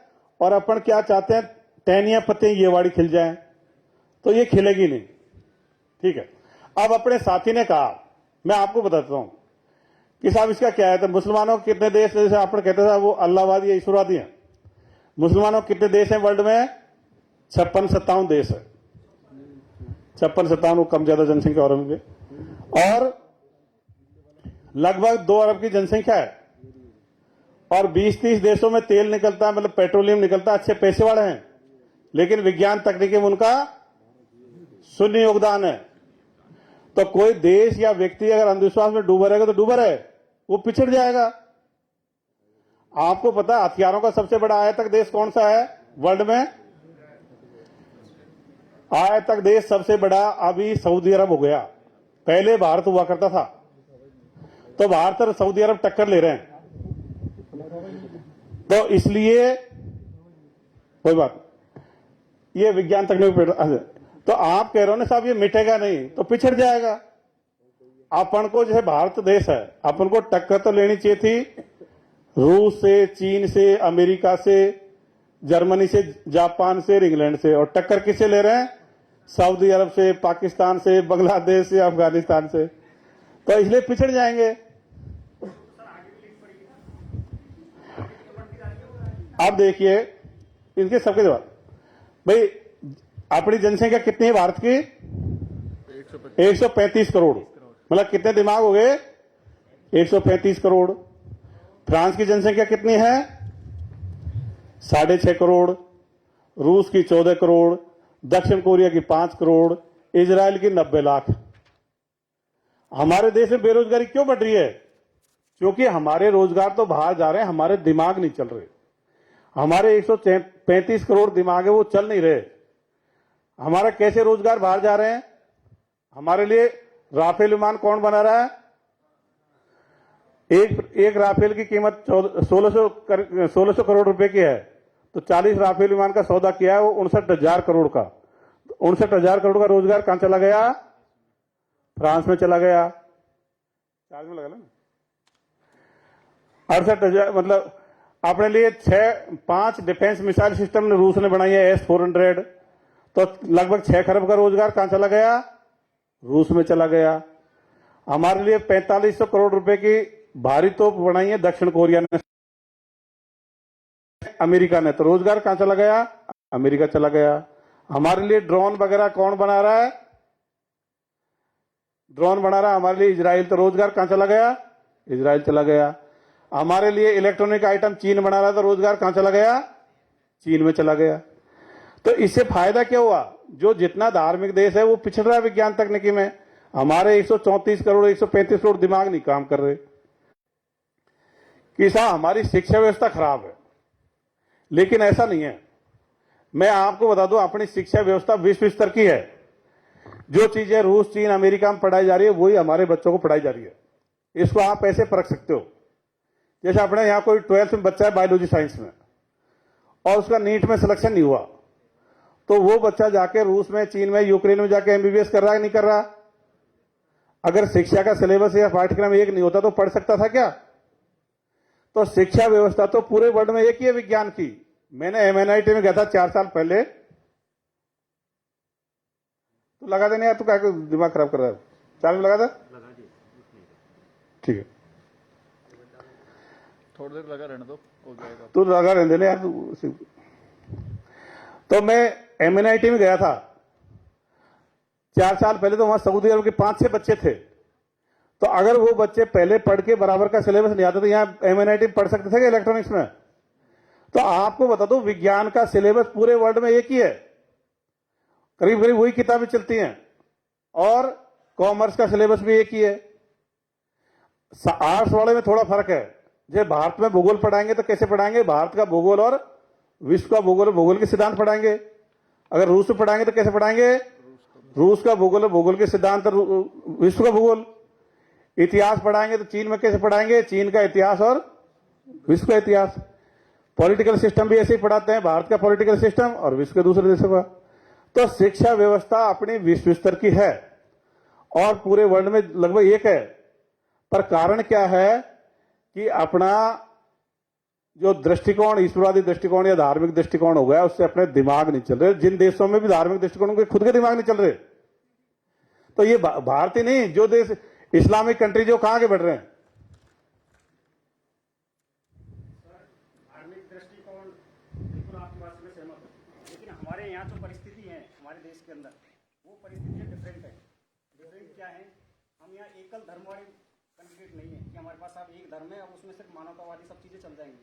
लेकिन एक तरफ कट्टरता का पाठ दिन में 5-5 बार पढ़ाया जाए जिस नस्ल को, और दूसरी नस्ल अरे बैठ यार, आप कुछ चलो सुनो। हम हमारे बच्चों को ये कहें अब बैठ जाओ। हम मंदिर में नहीं जाएं और ये करें, हम उसको दूर करें। ऐसा है, देखो बैठो, ये अपने सब समझ रहे हैं, लेकिन इसका फायदा क्या है कि हम भी ये मंदिर बना क्या हासिल कर लेंगे? हमारी नस्ल कैसे सामना करेंगे ये बताओ। तो मंदिर बनने से पहली बात तो नस्ल नहीं है, धर्म है। नस्ल नहीं है, धर्म है। अरे सुनो भाई, ये अरे सुनो भाई, मैं जवाब दूंगा सबका। यार आप लोग क्यों डिस्कस कर रहे हो बिना काम? अरे सुनो भाई, हेलो, बीच में कोई नहीं बोलेगा। अरे यार जब बात वो सर से कर रहे थे, आप बीच में क्यों जवाब दे रहे हो? सर बात दे रहे हैं ना जवाब, आप बीच में क्यों जवाब दे रहे हो? कोई ऐसा है, मैं बताऊं, सुनो भाई, अरे सुनो, ये नस्ल नहीं है, धर्म की बात हो रही है। आप जो बात कर रहे हैं, एक तो नस्ल शब्द कम गलत ले रहे हो, धर्म की बात है। ये बात सही भी है, कुछ कट्टर है, लेकिन उसका तरीका जीतने का ये, इजराइल ने मान लो जीता कैसे, विज्ञान की तकनीक भी जीता। अब मान लीजिए अपने गांव में देख लो, सब पांच सात भाई हैं या 8 भाई हैं, खूब यूनाइटेड है, उनके पास तो डंडे बांटे हैं और एक अकेला उसके पास रिवॉल्वर है। अब बताओ जीते कौन सा? तो तकनीकी बल पे जीतो ना, आप विज्ञान के बल पे जीतो भाई। अपने जैसे अपने रूस, चीन की जनसंख्या कितनी है? 140 करोड़। चीन में 90% लोग बाग कोई ईश्वर को नहीं मानते, इसलिए चीन आज रूस से आगे बढ़ता जा रहा है। हमको कहां टक्कर लेनी है? अपने बहुमत जिधर देश को ले जाएगा, देश तो वहां जाएगा। मान लीजिए 20-25 करोड़ देश को इधर खींचना चाहे, आपकी बात भी मान लो, 100 करोड़ इधर खींचना चाहे, तो देश किधर जाना चाहिए?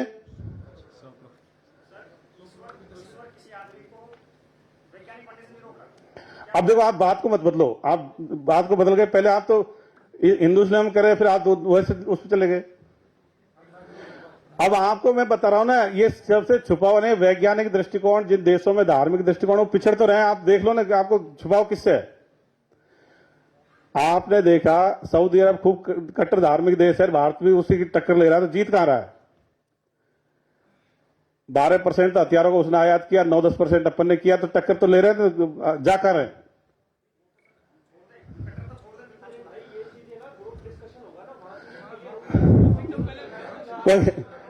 चलो आराम से सुनो। अभी तो कंटिन्यू कर। ऐसा मेरा, इसमें एक चीज और बताऊं मैं, आप सब चीजों को खुद सोचना और जवाब आपके पास खुद पे खुद आएंगे।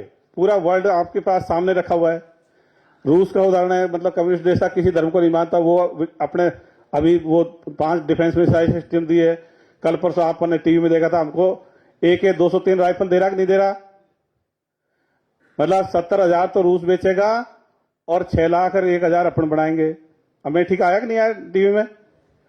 तो सब देख लो ना, फिनलैंड है, नॉर्वे है, स्वीडन, इनमें जिनमें देशों में धर्म कम पड़ रहा है, वही तो विज्ञान में आगे बढ़ रहे हैं।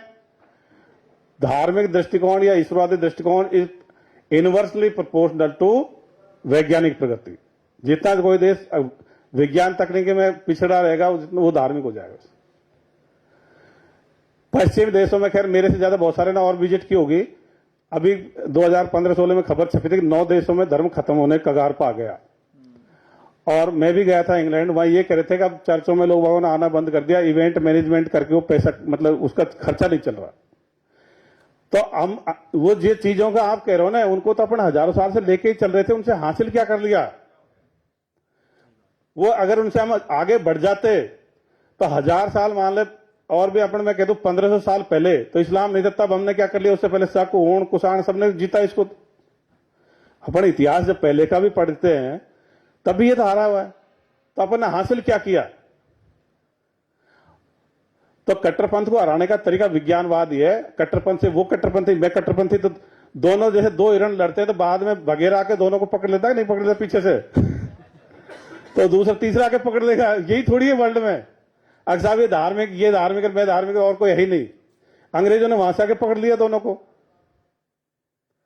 इसलिए पूरे विश्व के बारे में अपन सोचेंगे तो अपन को पता लग जाएगा भाई हमको कहां स्टैंड करें, हमको करना क्या चाहिए। हम सिर्फ भारत और इस्लाम और सऊदी अरब तक ही सोचे नहीं, अमेरिका की भी सोचे, चीन की भी सोचे, रूस की भी सोचे, सबके लिए सोचना पड़ेगा।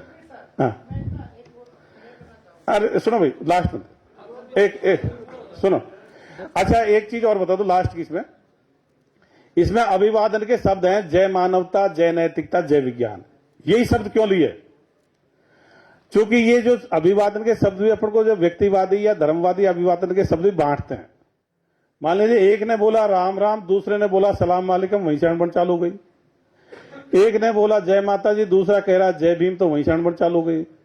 एक बोल रहा राधे राधे, दूसरा कह रहा बुद्धाय नमः, तो वहीं से चालू। आपने नमस्कार बोल दिया, प्रणाम बोल दिया, जय मानवता बोल दी, जय विज्ञान बोल दिया, गुड मॉर्निंग बोल दी, गुड इवनिंग बोल दी, इससे मतलब अपन को किसी को ठेस नहीं पहुंचती। लेकिन वहां क्या, वो व्यक्ति विशेष किसी न किसी वर्ग से जुड़ा हुआ है, तो उसको बोलने से दूसरा उसको स्वीकार नहीं करता। जब अपन विश्व समाज की बात करेंगे और अपन अपने मतलब अपने किसी एक व्यक्ति को बढ़ावा देंगे, अपने कोई जाति का या वर्ग का हो गया, तो दूसरा उसको मानेगा नहीं, वो आप वहां के वहीं रहते हो। तो इसमें अभिवादन के वो शब्द हैं जो कॉमन से हों, जो किसी व्यक्ति को बढ़ावा नहीं दें, किसी धर्म को, जाति को बढ़ावा नहीं दें। तो चूंकि कोई विचारधारा पूरे विश्व के लिए आती है और इसको जो मान लेता उसकी वजह से व्यक्ति चाहे कोई मान ले, कई अपने बहुत सारे ये भी कहते हैं सब परिवार नहीं माना। तो मैं बता दूं, परिवार देखो, परिवार में हर आदमी का अपना अपना वो जीवन है।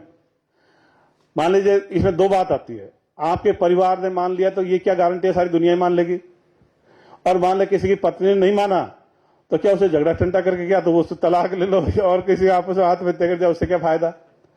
तो अपनी बातें हैं ये विश्व स्तर की हैं और मुझे पूरा भरोसा है पूरे वर्ल्ड को इस पर आना पड़ेगा। जब पूरा विश्व विज्ञानवाद पाएगा तो कोई खोज सऊदी अरब में हो जाएगी, कोई भारत में हो जाएगी, कोई इंडोनेशिया में हो जाएगी, कोई चीन में हो जाएगी, कोई अर्जेंटीना में हो जाएगी, कोई तंजानिया में हो जाएगी। अन्यथा तो 20-30 देश तो बढ़ा रहे हैं विज्ञान में और सारे उपभोक्ता बने बैठे खरीद के ला रहे हैं। लाते रहो। हमारे बच्चे बेरोजगार क्यों घूम रहे हैं? क्योंकि हमारे रोजगार तो बाहर जा रहे हैं। 59,000 करोड़ का रोजगार फ्रांस में चला गया, 6 खरब का रोजगार रूस में चला गया, अरबों खरबों का रोजगार उसमें चीन में चला जाता है इलेक्ट्रॉनिक आइटम खरीदने में। तो इसलिए हमारे बच्चे तो प्रशासन चलाने के अलावा इनके पास है क्या? तो विज्ञान तकनीकी में नहीं आएंगे तो हमारे बच्चे बेरोजगार घूमेंगे। जब बच्चे बेरोजगार होंगे तो बेईमानी, मतलब गरीबी होगी तो फिर उसमें झगड़े टंटे भी ज्यादा बढ़ेंगे, आर्थिक अपराध बढ़ेंगे, बेईमानी बढ़ेगी। नैतिकता भी आदमी जब भी अच्छी लगती है जब उसमें थोड़ा पेट भरने के लायक उसके पास सामान हो, अगर पेट भरने के लिए चोरी करता है तो फिर वो जायज ही लगती। तो इस तरह की विचारधारा है, मुझे पता है।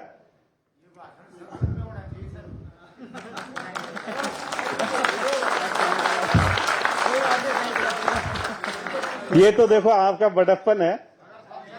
मैं तो बताऊं, मेरी सोच यह है, मैं बता दूं, मुझे ऐसा लग रहा है इस विचारधारा के लेके चलोगे तो यहां जो बैठे ना इनमें से कई संसद में पहुंच जाएंगे। क्योंकि इसके प्रति क्रेज बहुत जबरदस्त है। कुछ देखो 10-5% लोग होंगे वो पुरानी चीज को छोड़ने में उनको थोड़ा टाइम लगेगा। मैं उनका बुरा कभी नहीं मानता, लेकिन मुझे पता है मेरे को करीब करीब रोजाना लोग बुलाते हैं, साहब यहाँ आओ वहां, मुझे टाइम नहीं मिल रहा। तो मैं ये चाह रहा हूं मेरे जैसे हजारों लाखों आदमी हो जाए ना, तो आप वहीं संभाल लो और अपना मकसद भी यहाँ इकट्ठा होने का है भाई इसको कैसे आगे से आगे बढ़ाया जाए। और लोगों में जबरदस्त क्रेज है क्योंकि इसमें अपन किसी को कुछ नहीं दे रहे। तो इस विचारधारा को लेकर के अपन चलेंगे तो यहाँ जो बैठे हैं इनमें से कई विधानसभा में जाएंगे, कोई पंचायत राज में जाएंगे, कोई संसद में जाएंगे। मुझे पूरा विश्वास है क्योंकि ये सही चीज है, हालांकि नई चीज है, लेकिन आगे चल के अगर नहीं आएंगे तो पिछड़े रहेंगे। और पिछड़े हुए थे हजारों साल से, अपने खूब गुलामी झेली है। जो गुलामी जो किसी ने झेली हो उसको तो बहुत समझना चाहिए कि यार उसका दोबारा ऐसी नौबत नहीं आ जाए। अब मेरे साथी हैं, थोड़ा सा ये पहले कविता के लिए कह रहे थे। वेलकम। तो पहले तो मैं शाह जी के लिए तालियों की गड़गड़ाहट कि इन्होंने एक बहुत अच्छी पहल की है। इस पहल के लिए हम भी प्रयासरत थे। और माइक थोड़ा पास कर लो सर, इसको थोड़ा सा पास ले लो। हाँ ठीक है जी सर। तो मैं राजेंद्र कुंभल से रिटायर हुआ हूँ और एक सर्वोदय समाज यानी कि सबका सम्मान करते हुए, और ये भगवान के विपरीत ही है। तो मैं अपनी एक रचना है जो पूरा भगवान की पोल खोल देती है कि कहा है वो भगवान। और उसमें लिखा है कि सारा खेल ये प्रकृति का है, जो विज्ञान सम्मत है वही चलेगा, जो अभी शाह जी ने कहा। और वास्तव में हम इसीलिए पिछड़ रहे हैं कि हम लोग विज्ञान की बजाय वो भगवान के नाम पर पाखंड चल रहा है, उससे हम चल रहे हैं।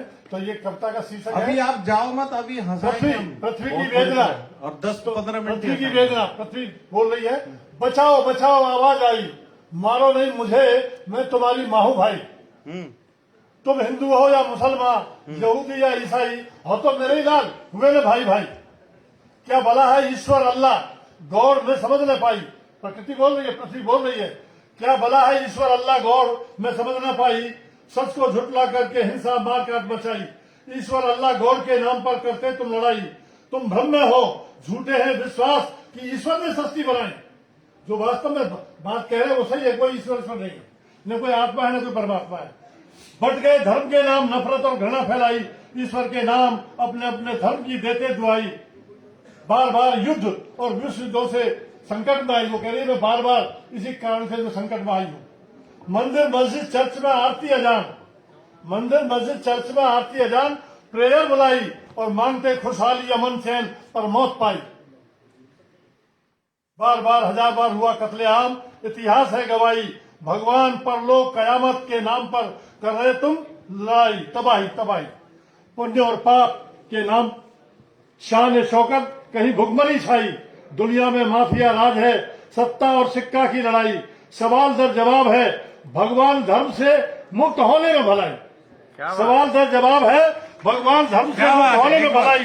होना पड़ेगा सच्चाई से रूबरू, तभी बचेगी तुम्हारी माँ भाई। तो दोस्तों, पर्यावरण की दृष्टि से भी देखें तो जो चल रहा है, ये हथियारों की होड़, ये भी हमको तबाही की ओर ले जा रही है। इसलिए दोस्तों, आज बहुत जरूरत है हमको एक वैज्ञानिक दृष्टिकोण अपनाया जाए। और वैसे टाइम कम है, इसलिए मेरे को कहीं जाना था। एक और भी रचना थी कि भगवान बोलो कहाँ है, खोजो भगवान। एक मिनट ये भी कर देता हूं। नहीं सर, ये ठीक है, ठीक है, ओके सर। वो पहले ही बहुत बोल दिए। चलो कंटिन्यू। सर अगर जोरदार ताली नहीं बजाई तो मैं दोबारा सर को बुला लूंगा, वो लंबा भाषण फिर शुरू कर देंगे। देखिए तालियां जोर से बजनी चाहिए, है ना। देखो मानवतावादी दृष्टिकोण तो बढ़िया है, पर तर्क के आधार पे बात है कि खुद की स्पीच भी तो छोटी होनी चाहिए। वो इतनी लंबी आदमी कहीं तो चले गए, इसलिए तर्क के आधार पे एक छोटी सी बात करके मैं कवि साथी मैंने कईयों को बुलाया था अपने रेफरेंस से, तो मैं चाहता हूं कि एक बार जोरदार तालियां आप सुने, तो नई चीज भी सुने, मजा आए। एक बार तालियां बजे सर। देखो सर, असली देवता कौन है? देवता सर ने बताया, मैं भी बता देता हूं। असली देवता, एक आदमी ने देखा कि गणेश जी तो लड्डू खा ही नहीं रहे, असली देवता कौन है? तो देखा चूहा खा रहा है, तो उसकी नजर में देवता चेंज, चूहा हो गया। अब उसने चूहा के मंत्र शुरू कर दिए, ओम मुस्काय नमे। थोड़े दिन बाद देखा बिल्ली आई, चूहे को झपट लिया, तो उसका देवता चेंज हो गया, उसका देवता बिल्ली होगी। अब वो म्याऊ म्याऊ के मंत्र पड़े। थोड़े दिन बाद वो आया कुत्ता, वो बिल्ली को उसने पांखड़े बखेर दिए, तो उसका देवता चेंज होकर कुत्ता हो गया। अब कुत्ता होने के बाद देखा तो अजब नजारा, खुद के घर में से कुत्ता पोंपा रहा, चिल्ला रहा। जाकर देखा तो कुत्ते की एक टांग मिसेज ने पीछे से पकड़ रखी, एक हाथ में फूंकनी, और साला का दमादम दमादम। वो तो लंबा ही लेट गया। बोलो असली देवता तो घर में ही पड़े। तो थोड़ी देर हंस लो, हम ज्यादा प्राण नहीं पिएंगे आपके। और हंसने के लिए जोरदार ताली बजाओ। राजेश खंडेलवाल जी हमारे बीच है। आजा बेटा, शॉर्टकट में क्या होती परफॉर्मेंस वो बता। मानवतावाद तो जब चलेंगे जब जिंदा रहोगे सुन सुन के। इतना लंबा भाषण सर का हम रिक्वेस्ट करें कि आगे से इसको थोड़ा सा करें, भावुक हो जाते सर। गूंद के लाडू खाए लाल चिट आदमी तो हो गई। अब ये देखो बेचारा, ये लाला जी है राजेश खंडेलवाल जी, ये वेल नोन पोइट है जो हास्य के लिए जान जाते हैं। अब नॉन स्टॉप हंसेंगे। अरे यार इसको खोल दे आवाज बेटा थोड़ी सी देर, सबका टेम्परामेंट ही गर्म हो गया। धन्यवाद सर। 4 लाइनों से अपनी बात शुरू करता हूं। लड़की को फूल दे के किस्मत पे तन गया, दिल्ली दिल में खुशियों का त्योहार मन गया। एक दिन गुलाब वापस करते हुए बोली, बस भैया ढेर सारा गुलकंद बन गया। और अभी दिवाली गई तो दिवाली की हार्दिक शुभकामनाएं देता हूं। 4 लाइनें सौंपता हूं। क्या हालत होती है दिवाली पे मेरी, कि दिवाली पे जुट गए हर साल की तरह, जोरू के खौफ से यूं गुलाम की तरह। पत्नी बोली हाथ में झाड़ू थमाकर, अजी आप तो लग रहे हो केजरीवाल की तरह। अगर आनंद आ रहा हो तो तालियों से हौसला बढ़ाइए मेरा। अरे केजरीवाल एक बार क्या है कि टॉयलेट में गया, कई देर तक आया नहीं, तो मिसेज बोली क्या धरने पे ही बैठ गए क्या? जय हो। तो एक बार जोरदार ताली बजाओ यार, थोड़ा प्रोग्राम उठाए। अब दिवाली पे हर कोई कुछ न कुछ खरीदारी करने जाता है, तो मैं भी गया अपनी पत्नी के साथ। आनंद लीजिएगा। दिवाली पे बाजार में संग गया पत्नी के, कसेरे से बोली एक लोटा भी दिखाइए। कसेरा बर्तन बेचने वाला। कसेरे से बोली एक लोटा भी दिखाइए। छोटे छोटे मुंह वाले लेके आया कई लोटे। मैंने कहा भाई बड़े मुंह का भी लाइए। मैंने कहा भाई बड़े मुंह का भी लाइए। सुनते ही पत्नी बोली ले लो अब जैसा भी है, शगुन के काम में न टोक भी लगाइए। पत्नी की तरफ देख मुंह लटकाए बोला, इसे मैं मांझूंगा कैसे मुझे भी बताइए।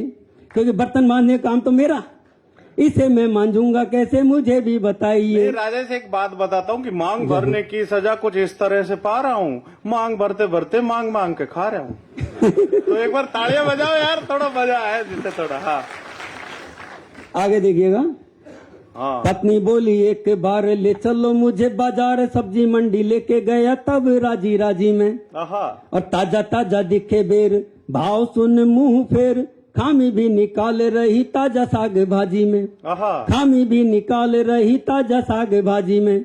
छोड़ो अब बेर वेर, मुझे हो रही है देर, इशारे से कहा मैंने थोड़ी सी नाराजी में। झल्ला कर बोली तब हड़बड़ी नहीं अब, तेरे जैसा पति मिला मुझे जल्दबाजी में। तेरे जैसा पति मिला मुझे जल्दबाजी में। वैसे बेटे शादीशुदा वो होता है जो शादी के बाद शुद्ध होता है। और शुरू में सिरनाथ जी महाराज, फिर नाथ, फिर अनाथ, फिर बच्चे मिलके मम्मी के साथ मारेंगे लात और बाप हो जाएगा गोरखनाथ। ये थोड़ा सुना शाबाश, थोड़ी सी और सुना दे, आज ज्यादा टाइम नहीं है सर, खा गए सारा। तो चुनाव चल रहे हैं, मैंने पत्नी से पूछा किसको वोट दोगी, व्यंग देखना। मैंने पत्नी से पूछा किसको वोट दोगी और कौन सी पार्टी तुम्हारी पहली पसंद होगी। झट से पत्नी ने अपनी जबान खोली और आई लव यू मोदी बोली। झट से पत्नी ने अपनी जबान खोली और आई लव यू मोदी बोली। फिर मुझसे पूछा आप किसको दोगे मौका, अरे मैंने भी कह दिया आई लव यू प्रियंका। इतना सुनते ही पत्नी का सिर चकरा गया और बेलन आकर सीधा खोपड़ी से टकरा गया। जब बेलन खोपड़ी से टकराया तो मैंने पत्नी से कहा तू भी ओलंपिक में चली जा। बोलो क्यों, अरे मैंने कि तेरा निशाना अचूक है, कोई न कोई पदक तो लेके ही आएगी। एक बार मैं दिल्ली कोई सम्मेलन के लिए जा रहा था। एक कोई छंद जो फटाफट सुना दे ताकि अच्छा। बहुत सारे लोग हैं। और चलो 2 मिनट में, क्योंकि अपनी वो चीज गड़बड़ जाएगी। एक बार मैं कवि सम्मेलन के लिए जा रहा था तो पत्नी बोली अजी सुनते हो, मैंने कि बोलो। अजी ये कुत्ता पाल लेते हैं। अरे मैंने कि भाग्यवान, मेरे होते हुए तुझे कुत्ता पालने की क्या जरूरत। बोली जब तुम कवि सम्मेलन में चले जाते हो तो कोई तो चाहिए दुम मिलाने वाला, मजे लीजिएगा हास्य कविता का। पत्नी को कुत्ता पालने का शौक छर्राया तो मैं बाजार जाकर एक कुत्ता खरीद लाया। देखकर पत्नी फूली नहीं समाई, देखकर पत्नी फूली नहीं समाई। फिर मुझसे एक चैन और एक छड़ी और मंगवाई। फिर मुझसे एक चैन और एक छड़ी और मंगवाई। एक दिन छड़ी दिखाकर कुत्ते को उठना बैठना सिखा रही थी, अपने तेवर दिखा रही थी। छड़ी दिखाकर कुत्ते को उठना बैठना सिखा रही थी, अपने तेवर दिखा रही थी। पर लाख कोशिश के बाद भी कुत्ता नहीं सीखा तो मैं पत्नी पर धीरे से चीखा, क्योंकि पत्नी के सामने तेज आवाज निकालने की हिम्मत किसकी। तो मैं पत्नी पर धीरे से चीखा, मैंने कि भगवान बार बार क्यों छड़ी दिखा रही हो, ये नहीं सीख पाएगा, क्यों जुल्म ढा रही हो। अब जवाब देखिएगा पत्नी का, ये नहीं सीख पाएगा, क्यों जुल्म ढा रही हो। पत्नी बोली शुरू में तुम भी कहां सीख पाए थे, अरे बेलन और चिमटा दिखाया तब लाइन पाए थे, बेलन और चिमटा दिखाया तब लाइन पाए थे। धन्यवाद। देखो दोस्तों, हम चले तो आंधियां क्या तूफान संग में चल पड़ेंगे, सागरों की बात क्या हिमगिरी भी ढल पड़ेंगे। ये ना सोचे ये निशाएं पथ हमारा रोक लेंगी, हम चले तो हम डले तो सूरज हजारों जल पड़ेंगे। सर के जो आशीर्वाद वो यही कहना चाहता है, एक बार जोरदार तालियों से गूंज जाना चाहिए, है ना। और एक शानदार तरीके से सर बताएं क्या करें आगे। अब देखो, मेरा ये इच्छा है कि भाई इस विचारधारा को आगे बढ़ाने के लिए एक तो कार्यकारी अध्यक्ष की मैं चाहता हूं कोई कार्यकारी अध्यक्ष बन जाए, नए जोश के साथ इस विचारधारा को आगे से आगे बढ़ाए। अपन कुछ मतलब जिम्मेदारी देना चाहते हैं, क्योंकि अपन इकट्ठे भी हुए हैं। तो जो वॉलंटरी कोई हो, जैसे कि साहब मैं इस काम को कर सकता हूं, मेरी इच्छा है तो बता दे।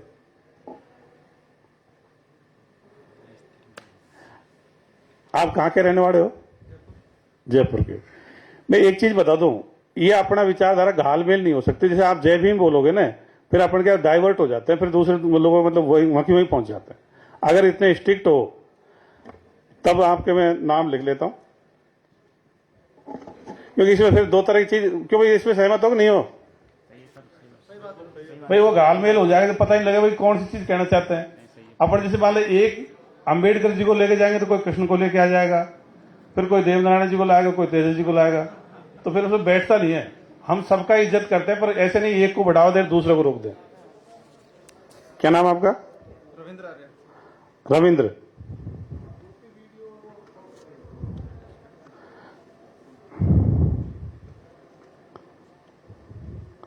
कार्यकारी अध्यक्ष के लिए और भी कोई जैसे इच्छुक हो बता दो भाई। बलराम नाम बताया बलराम।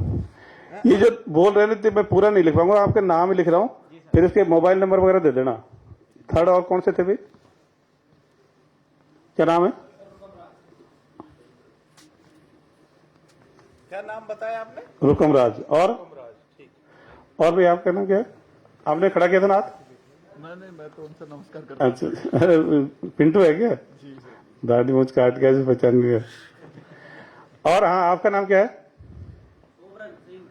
सोबरम सिंह। ठीक।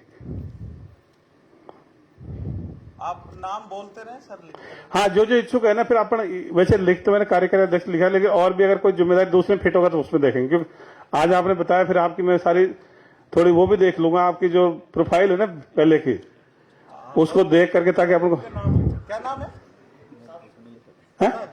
क्या नाम है? क्या नाम है? दिख नहीं रहा। दीपक।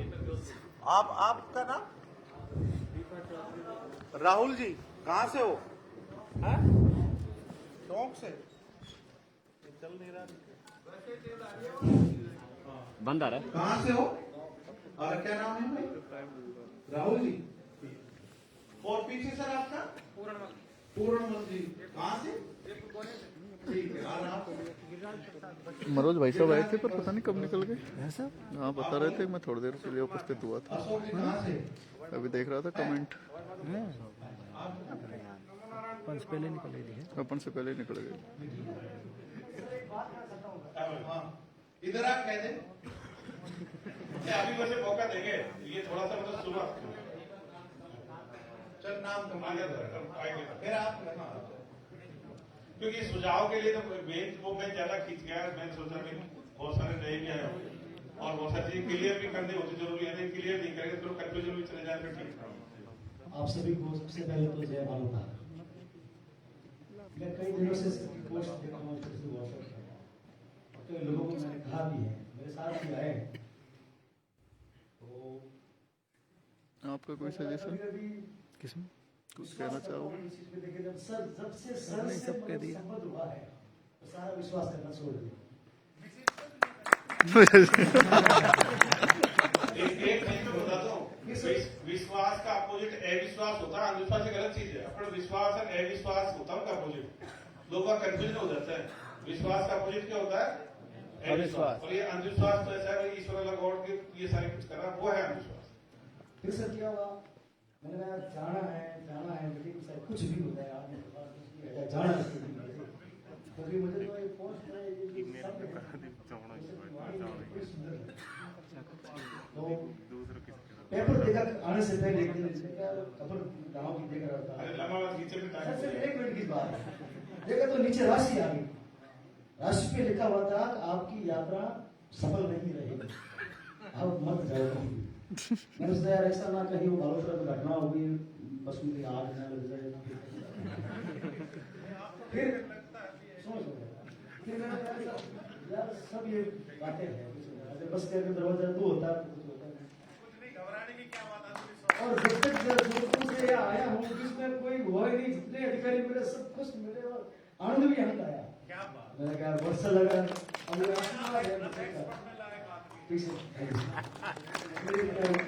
जितने भी है मेरे गांव में लोग हैं, मेरे साथी हैं, युवा कार्यकर्ता हैं, मैं सामाजिक कार्यकर्ता हूँ, आगे बढ़ा जाए। चलो कंटिन्यू। देखो मैं बताऊं, ऐसा हालांकि मेरी खुद की पढ़ाई